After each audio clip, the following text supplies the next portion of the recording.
How do you qualify how much time you think about sex? I'm super hard on myself, so I'm always analyzing these things So naturally. you go back in your day and you think, how much time today did I think about sex? I do. I put together like a time analysis. It's like an Excel sheet where I kind of like analyze all the monotonous things that I do in a day. It doesn't give me ROI, including things like sex. Oh my God. Ariane, you and I have some work to do. Push, push, push. And it's like all grit all the time. Growing up in sort of a mindset where I didn't have much sort of abundance around me, everything was given to me from sacrifice. And that gave me that hunger, like Rocky, just keep on going, getting hit hard, but then always rooting back to the values. You had a God-sized hole that you're trying to fill. Yeah, when I came to America, I saw a lot of the startup culture in San Francisco and Los Angeles. It motivated me to become uncomfortable, step over the edge and move across. We're all gonna pass, life is short. I feel like you're gonna live for like 500 years.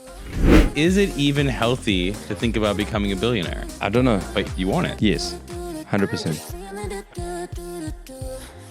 Law flip, objection, your honor. Turn the game upside down. Law flip, objection, your honor. Turn the game upside down. Welcome to Law Flip. It's a conversation about law, life, fintech, and everything in between. What the F is fintech anyway?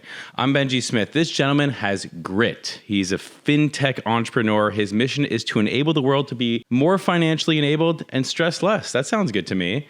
So he thrives at connecting people, scaling companies, and building meaningful relationships. He's our type of guy.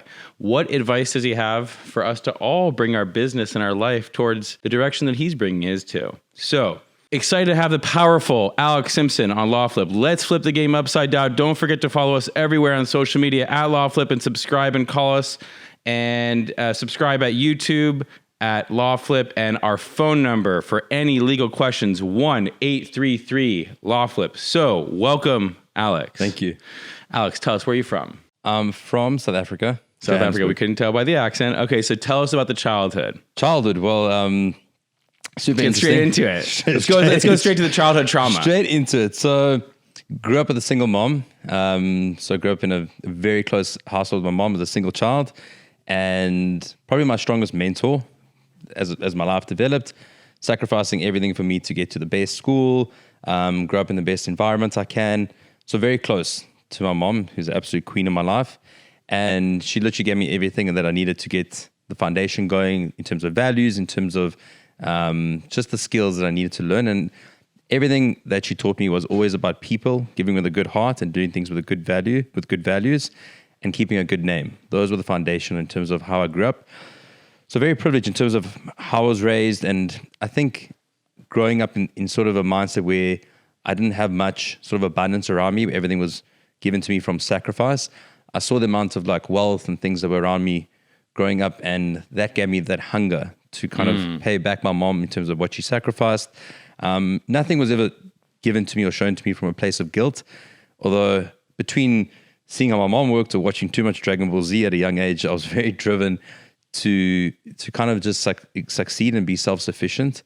And yeah, it was a blessing just in terms of what she provided for me. That explains a lot of the grit, because like from the moment I met you to this moment, everything, you have like these terms like push, push, push. And it's like, it's all grit all the time. And I was going to ask you where you got it from, but it sounds like we kind of know. It was a childhood single mom. She was pushing.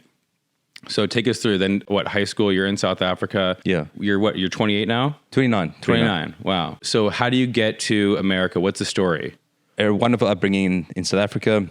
Went to a great school, then went to university, come from an accounting background. Entrepreneurial edge got back into me at a young age, the age of 17. With a very good friend, we started a clothing brand. Then I got into mobile payments after seeing the Square mobile payment solution in America. We did a similar solution in South Africa with partners and friends of mine. And that got me into the banking and the fintech world, and kind of like learned a lot at a young age. Also getting burnt, not getting things on paper, doing too many things, getting spread thin. All these lessons that I kind of hit my head. But always being relentless, like Rocky. Just keep on going, getting hit hard, but then always rooting back to the values and kind of like all the lessons that I learned from my mom.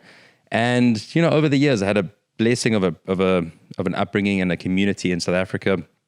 And I think the one thing that I always got brought up with, both from my late dad and my mom, was to treat people really equally.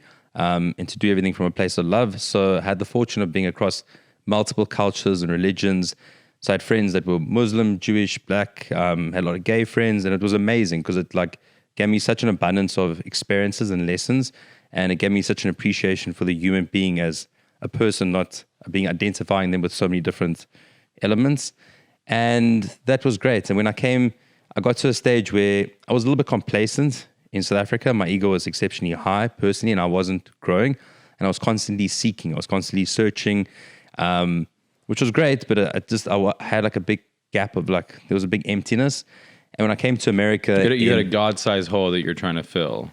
yeah, I don't know what it was or like how to measure it, but there was something that I needed to fill in me. And when I came to America, I had the fortune of traveling over my years for like holidays, etc. When I came to America in 2018 with 3 very good friends, I experienced the West Coast for the first time, and saw a lot of the startup culture in San Francisco and Los Angeles. Went to a great festival, and all this sort of opened my mind to realize like how much more there is to do and how big the world is, and also take into account how short time is with the recent experiences I've been in my life. It motivated me to become uncomfortable, step over the edge, and move across. And yeah, that's how I got over here. So And fintech, it's like for some reason when I ever hear fintech, it's like I'm allergic to it. It just like the term, it's overwhelming to me. It just really is like financial technology. It's a very broad term. 100%. And so you made your entrance into it in the sort of banking or finance space. Where are you at with it now? initially, I got into it from a B2C solution where we were taking a model whereby we would go after merchants with the point of sale solution. And that taught me a lot about the whole landscape around business, is that instead of going after indirect customers, it's very challenging, especially when going out against large corporations like banks, etc., with very large marketing spend. So that moved me into a whole B2B element where instead of trying to, build a brand and, build a concept or in the fintech space around, educating an end consumer, rather build something to enable an existing organization like a bank, etc., where they've got the trust with the end consumers. And that's what got me into my first business, which we white label the point of sale solution, which we white label for banks. And then where I'm at right now in my life is I've really been passionate about enabling a lot of B2B fintechs that either help the bank's payment systems become more efficient or are direct to B2B solutions that either enable them around cash flow, processing of transactions, a range of different things. How many different businesses are you involved in? I'd say they're more adventures. So there's over 5 at the moment, and it's a balance between companies that are co-founded or advising at the moment. Okay, let's take a step back. Okay. So there's 2 things that I think about when you have 5 different ventures going on, because I'm involved with a few myself. One is, for me, it's very hard to say no, right? We get these opportunities thrown at us all the time, especially when we put ourselves out there. And so the first question is, how do we choose which ventures to be a part of? And then the second question is, how do we choose what role we play in those ventures and putting healthy boundaries up to actually make it so that you could be successful in those ventures? 100%.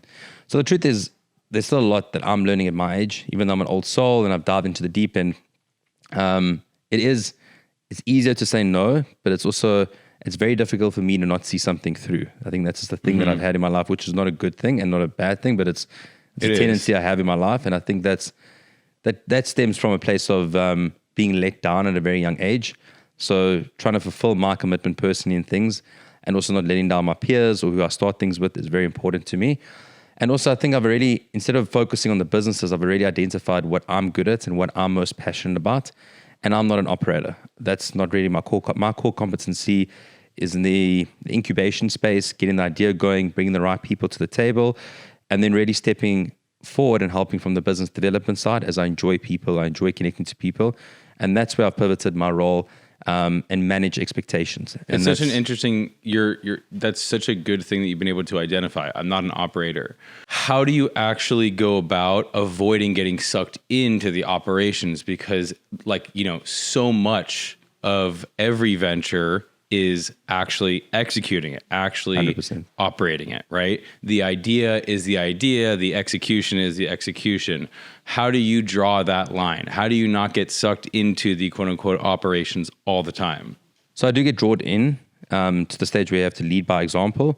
But as soon as you get to that level where you can hire good talent and hire the right people in place and lead from the front and then empower them to oversee that and to oversee that role, that's kind of the answer. But you'll always get drawn in, and I'm very comfortable in getting my hands dirty. And that's also why I've never sort of put a title on my name with any of the businesses, because I like to be amendable, doesn't hold me, doesn't give me doesn't give me the sort of ego, but doesn't let me think that I'm the fit on a different subordination level to other people in the team. And I think just in terms of the culture that I got brought up with, especially going to like an all-boys school, it was very much around all ships like rise together and rising tides no matter what, because that's how you win. So that's the mindset I've got. I don't know if it's the right answer, but I go with my gut and I just drive through. Yeah, and you're a humble guy and you've been very successful. I think I know there's a lot of people that feel the same way. They're good connectors. They are able to put people together. They're able to have like the ideas. They're able to sort of take a concept and sort of put the right pieces together, but they don't know how to make it successful and not. I'm harping on this not operating thing, maybe because it's a little personal to me. Maybe I'm looking for a little personal guidance on this. What are you working on every day to build? And how do you find that talent? How do you find the talent that you could trust to go make it happen? That's kind of where the networking or the connecting skill gets. I do value a skill that I hold strong is around how energetic and energy prone I am and empathetic. I think that I do get from my parents initially. And meeting a multitude of people, especially when moving to a new country, it opened me to learn, get burnt, understand different things quickly. And that's enabled me to kind of find the right people. And you also are a product of who you're associated with. So if I surround myself with people like we were mentioning earlier that are good people, they treat the waiter well, they've got a dog, they look after animals, all those sort of characteristics, you're prone to meet good good people. So that's how do you identify talent like that? Like, do you look at? You're like a detailed guy. You're like very detailed. You're looking at how they treat their dogs and how they treat the waiters. What else do you look at? Do you look at a resume? Like, is that important to you? I mean, look, experience is important. I mean, depending on what role you're trying to hire for, like consistency, the testimonials are very important. I mean, having a good name is everything. And of course, like gut, grit, the intent, being committed, and how honest they are. Those are like the cornerstone. Then I think, of course, the talent and the actual skill. But it depends. I mean, like there's a lot of different elements. I went to a really good, I grew up in an environment where there was a lot of training, there was rugby, there was discipline. So when there's certain characteristics that a person gets brought up with, it's just inherent in them. So it's a very gut-driven thing. I don't have a necessary formula, but I do have a trusted wealth of advisors and people that I look up to in different ways, in different ages, that I'll always lean on and feed off the energy on particular decisions with other people. I'm so curious about like what your day looks like. So how do you go attack the day? How much networking do you do? How much time do you allocate to each venture that you're involved in? How do you figure out where to spend your time? So I measure according to like KPIs per week. I set aside a list of goals that I want to do per week, and I think KPIs, key performance indicators. So things that I know I need to achieve that week that are of paramount importance for all the things I'm involved in. Give us some examples. Let's hear. Sure. It's whether from a business development side of things, it's to get a certain amount of prospects for the business that I'm involved in, or whether it's about sort of legal elements, making sure that there's management of expectations in place. I'm very task oriented and very like controlling around who's doing what, just to make sure that like everyone's accountable, not micromanaging, but just make sure that it's very clear that every step is either qualified and everything is managed and there's alignment in terms of communication. Day-to-day routine is different. I do try to fill my calendar up with as much productivity. And I've also become more prone as I've grown up, and I'm still growing, to become less reactive and more creative, as I'm actually most creative on like the weekends if I work and in the evenings when I'm not responding and doing things from a reactive state. So that's so good. Like, a lot of us, we operate out of our email, right? You just have a habit. You have hundreds of emails, you react. Like I think this sort of hypothetical world where you could put the emails to the side, starting it in the morning. You just don't look at them for 4 or 5 hours. Like, what would you do? That's very difficult. It's very tough. There's a lot of skills that I haven't mastered, but I do have a personal alignment coach. She's been amazing to me, and she's given me a lot of good base work and different perspective. So there's a lot of soundboards that I do have. I've even got some great mentors, even back in South Africa, that I lean on for advice, whether it be from the personal side, ego, business, and I hold them accountable to a lot of different things as well. Speaking of accountability, you have a lot of grit, determination. We've talked about that. What is your tolerance level for the people around you to live up to that? Like how much tolerance do you have for the people around you, particularly as it relates to business, to be ambitious and be driven and push the way that you do? So when moving to America, the one thing that I learned is, and it wasn't just America, it's any place in the world, is managing expectations. So naturally, I've always had high expectations for others, as I've got high expectations for myself. Although I've realized that that's actually quite a counterintuitive thing and very unfair on others to do. So I think not having expectations and not falling like in love with a narrative of an expectation or someone, presumably based on what they've achieved or who they're with, etc., that's given me a lot more comfort. At the end of the day, I've got some friends in my life that just love me for who I am. They may not be super successful, etc., but they're like brothers or sisters to me. So like I've learned how to accept like those people for those people and not always think, like in terms of an ROI perspective. What can I get out of this person? It's true. It's because I come from a place of scarcity. So I'm always drawn to like, what is the ROI? And it's not necessarily meant to be transactional. It's just a place wanting growth. And like my love language is growth with a partner, whether it be from a relationship or a friendship. Like I like growth. It's an empowering thing for me.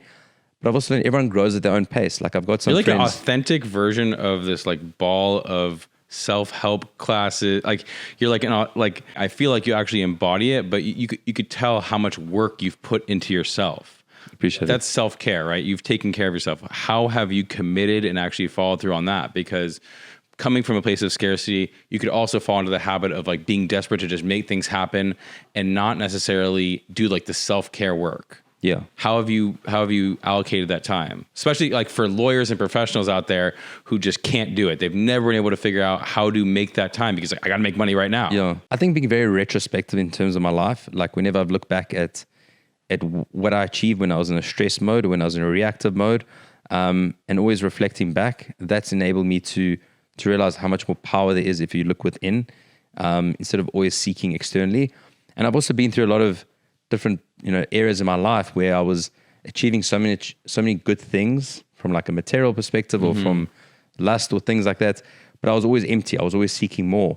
And until I did a lot of introspective work, especially when I moved to America, where the only thing I had was my bag and like my laptop, and you didn't have a network here and things. The only person you could look into was yourself. You don't own the property. It was a whole different shift. And you had to develop yourself. You had to come from a place within. And the truth is, only in the last 3 months have I truthfully like started to learn how to love myself and not seek reassurance or love from someone else. So I was actually going to ask you, like, it sounds like you've gone through a lot of battles. Like, what is like the current battle that you're facing, that you're working through? It's still a challenge of like being too hard on myself and being too pathological in terms of continuous success. Like I don't think I'll ever reach like a level of success that I'm happy with, both from a commercial side and an impact side. But I've come to terms with that. And like when I look at myself in the mirror and I see this relentless like beast, I laugh. Like I'm trying to like create like fun out of the whole journey, instead of trying to like plan everything and rationalize everything. You do have sort of a God-sized hole in terms of success. Yeah, it is relentless, I must say. Yeah. Okay, so I met you while working out. That's a big struggle for me, working out and food and all that stuff. It's just, that's been a lifelong challenge. But it seems like it's super important to you. How do you make that a part of your deal? I grew up as a chubby kid and I went to an all-boys school. So it kind of like the discipline was like inherently there for me. So it was one of like the inherent traumas that I had growing up. And I think because I'm such an obsessive person, I'm very extreme. I mean, if you ask my friends back in South Africa, I used to bring like chicken breasts into a nightclub to get my 10 o'clock meal. I used to have my protein shakes. That sounds like a lot of fun. No, it was a joy. Like we had a laugh and everything, but it's just kind of inherently in me. And so yeah, discipline in your health is everything. And I think I've also seen a lot of people reach different elements of success, like commercial success, but they failed in their health or their marriage. And that's also why I've been so prone to like networking with a lot of seemingly successful and older people, is that you learn through them and through their experiences. And that's invaluable. That is That's more so than them true. investing in you or your company. I'm actually very active in that. So like learning through people's experience is a big way of constantly growing. And it's passionate for me. And hopefully I can help those that are at that level, like in terms of age and success, but that are looking for a gap. That's kind of where I get a lot of growth from. I love that. Going back to finances, because it's a reality of where we live, how we operate, and a lot of what drives you. Yes. Just is. Even though you're not necessarily materialistic, it's just a reality. Part of what you've had to do, I'm sure, you've tried to raise money for your different ventures, right? Correct. Tell us just from a top level what your experience is in getting that done. Raising money, why do you do it, and how do you do it? It all depends on like the economic climate and the sector that you're in. But growing up in South Africa, which I'm always very grateful for, is that the environment there, you couldn't really raise money on a concept or an MVP that wasn't revenue producing. It was really hard because the investment landscape was so small there. So until something was up and running, it had traction, could you raise money?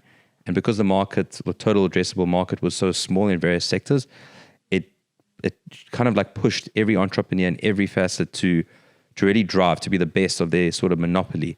And it's very you can see out there in the world with Elon Musk and Mark Shuttleworth, there's some profound entrepreneurs which came from there. But I think just that grounding from South Africa was a great starting step for how I learned. And I think the best elements that I learned is just, I like B2B. You minimize your marketing costs and your education in the market.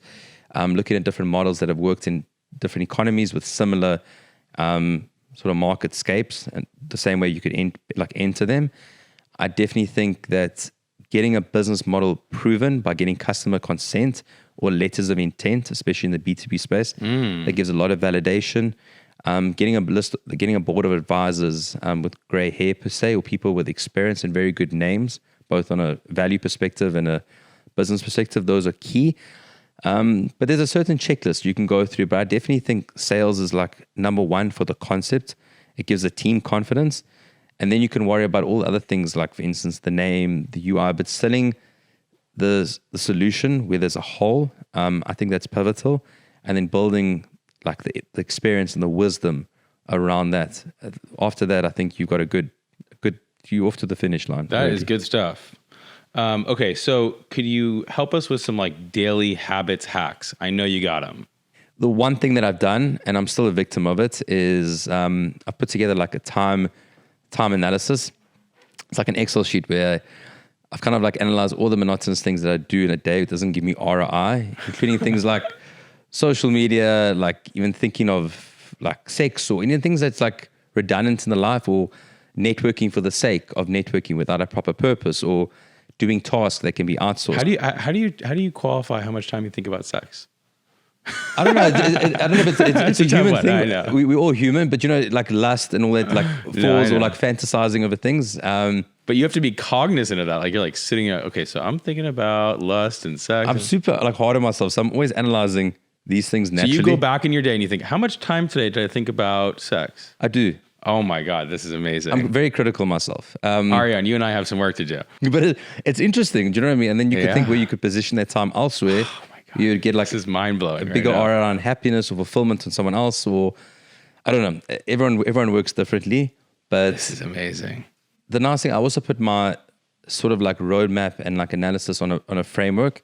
We have highlighted like all my commercial goals. I saw this roadmap. You created a roadmap of Alex Simpson. You created like a Product. Tell us, what is this product? So because I'm so like diverse. I mean, like they say, like the ultimate like arrogance or ego is like talking about yourself in the third person. You've literally made yourself a third party product. Tell us about that. To me, we're all energy. And I think if you can like let go of like being too, if you hold on to yourself too much or hold on to idea too much, you like bound to be led to disappointment or too much criticism on yourself or the idea of something. So if you put yourself as a product, like you're building an MVP or like a game, you can kind of have more fun in it, but you can also like lay it out better. and treat it in a more Objective way. objective way. And then you can, you know what I mean? Because we're all going to pass. Life is short. Like it's all energy. I feel like you're going to live for like 500 years. Man. No, do you know what I mean? Like things are, so to put myself out of that position Yeah. and look at myself in terms of a map and what I'm capable of, it gave me clarity and it gave me a sense of sort of control because I like control. It's part of my, just my DNA. So I just laid out in terms of like where I'm going to go between now and between the age of 50, etc. Being really cognizant of like what's going to matter to me when I'm 50, when I've reached a certain level of wealth and 60 and, you know, God forbid, like, you know, could have cancer at that age. And like, I'm just bearing in mind a lot of different things that could happen. And if I'm at that age of like 60, thinking retrospectively, if I put money first or money as my God and, you know, maybe I lost my wife or I cheated and or let lust or anything like that happen, like how would I feel that moment? And then I think back, I'm like, cool, how could I change it moving forward? And I don't do that, but I do that on a range of different occasions from what I've learned from other people that are older that I've like learned through. You're basically trying to go forward 30, 40 years and saying, what would I be disappointed with if it happened? And then you're then going back and creating a roadmap to avoid those things. Do I have that right? Not every single day, but on a timely basis, just to think what my gut feels and just to be true with myself. Like one of the things I've learned through a lot of the women I look up to in my life particularly is when something's of purpose in you and you let it live through you, like you put yourself as a product and you truly live by that purpose, whether it be all the things you're involved in or how you treat people, there's a greater effect. And you tend to lose less sort of... Give me a practical example of this so I can understand. I think sometimes when I'm like really working hard in a business that I believe can have like economic or just general impact on the world, I think of like how much hours I spent in and, you know, when we're going to list in a couple of years, all these things. But if I think on like the genuine purpose, my grit is like unlimited. It's a different type of energy. The energy is just consistent. You have to be driven by purpose and It's true. It sounds, everyone says that. And like sometimes I'm more driven by money than purpose. It's just natural. But the truth is I've been most in flow when I'm genuinely driven by the purpose. And I can't bullshit myself because that's the only person you can't bullshit. Okay, we've talked a lot about the future and everything. What is the end goal? I think my end goal is to really be an inspiration to the world. I'm still at that point in my life where I don't know if I want fame or I just want to be that quiet billionaire that can purely give $1 billion check to charity and no one knows it's from me, even my wife.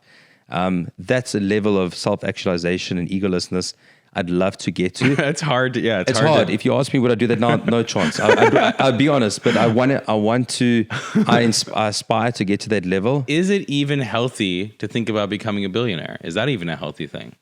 I don't know. For But some it is. But you have it. Whether or not it's healthy, you want it. Yes, 100%.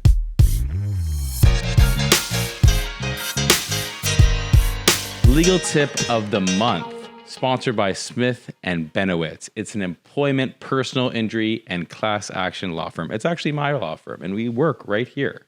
Okay? So, COVID did not end the Me Too movement. Just because you may not be in the same physical workplace as your coworkers doesn't mean you don't have the right to be free from sexual harassment in the workplace. So sexual harassment can also occur through Zoom, through text, through phone calls.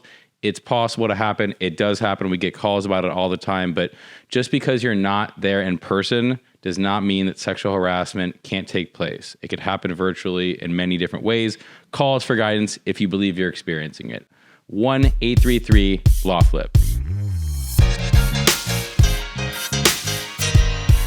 My mind was blown today in many ways. I honestly, like, no bullshit. I learned a lot today, and you are that inspiring character in so many ways, and complicated, complex, inspiring, and someone I look up to and I respect and admire, and I really appreciate you coming here and sharing and being so open. So if you can, tell us how you can be found, what type of people you like to contact you, and any parting words. I'd say the people I like to be around, people are just prone to genuinely leave an impact and be consistent around the execution of that, and that are honest and that are genuinely just looking for growth.